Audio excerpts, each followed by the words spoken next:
திருச்சி பாலக்கரையில் உள்ள நானாமூனா பள்ளிவாசலில் தொழுகை முடித்து வருபவர்களிடம் அதிமுக வேட்பாளர் கருப்பையாவிற்கு ஆதரவாக முன்னாள் அமைச்சர் வளர்மதி, முன்னாள் அரசு தலைமை கொறடா மனோகரன் மற்றும் துணை மேயர் சீனிவாசன் உள்ளிட்டோர் வாக்கு சேகரிப்பில் ஈடுபட்டனர். இது குறித்த கூடுதல் தகவலோடு இணைகிறார் எமது செய்தியாளர் கதிரவன். வணக்கம். மேலும் விவரம். வணக்கம் பிரியங்கா. திருச்சி பாராளுமன்ற தொகுதி அதிமுக வேட்பாளர் கருப்பையா திருச்சி பாராளுமன்ற தொகுதிக்கு உட்பட்ட பல்வேறு இடங்களில் பிரச்சாரம் செய்து வருகிறார். இன்று காலை ஸ்ரீரங்கம் தொகுதிக்கு உட்பட்ட அந்தநல்லூர் ஒன்றியத்துக்கு உட்பட்ட பெட்டவாயத்தலை, சிறுகமணி, பெருகமணி, ஜீயபுரம் உள்ளிட்ட பல்வேறு பகுதிகளில் பொதுமக்களிடம் திறந்தவெளியில் வாக்கு சேகரித்து வந்தார்.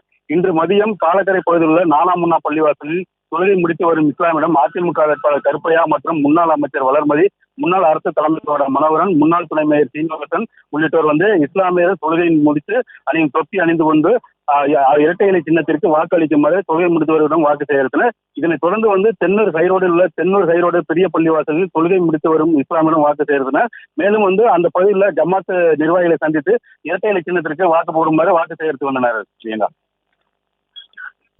விவரங்களுக்கு நன்றி கதிரவன். செய்திகளை உடனுக்குடனும் துல்லியமாகவும் தெரிந்து கொள்ள சப்ஸ்கிரைப் பண்ணுங்க.